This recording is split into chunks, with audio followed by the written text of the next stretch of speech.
So yay, we did it! Fantastic! Thank you so much to all our community science volunteers and all the organizations that came out to help us with our Big Tree Measure 2022.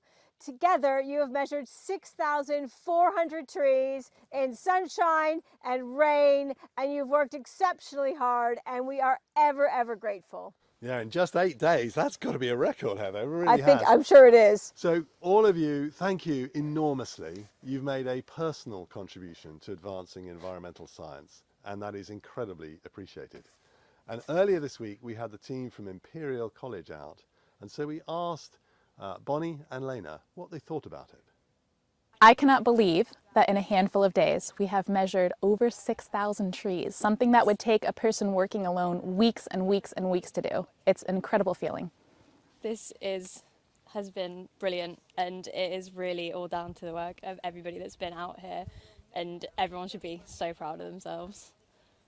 All right, so all across the world people are planting trees to mitigate the climate. And recent research has shown that in fewer than 5% of those projects are the trees actually being checked to make sure they survive. And the reason that there's so few of these projects that are monitored is because it's really, really hard to do. We're still trying to develop ways to do it with drones, with remote sensing, but when trees are young, really the best way is to get it into the field and measure it yourself. So we absolutely depend as a charity, as a group of scientists, on the time and effort of volunteers to help us take these measurements.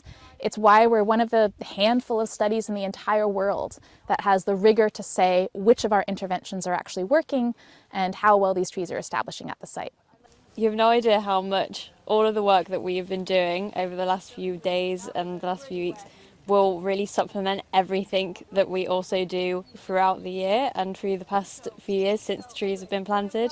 We've got soil carbon that's being measured, we've got lysimeter samples that are being measured, we've got tons and tons of comparisons of the leaves that have been growing on the trees, and all of the work that we've collected over the last few days is going to be integral in helping us analyse that, and it's going to support master's students that are going to be working at the site, PhD students that are going to be working at the site, and it is fundamental to have this sort of brilliant volunteer effort to help us get all of that work done.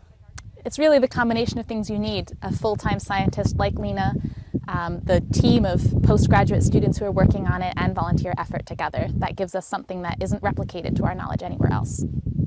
And it's fun. And it is very fun.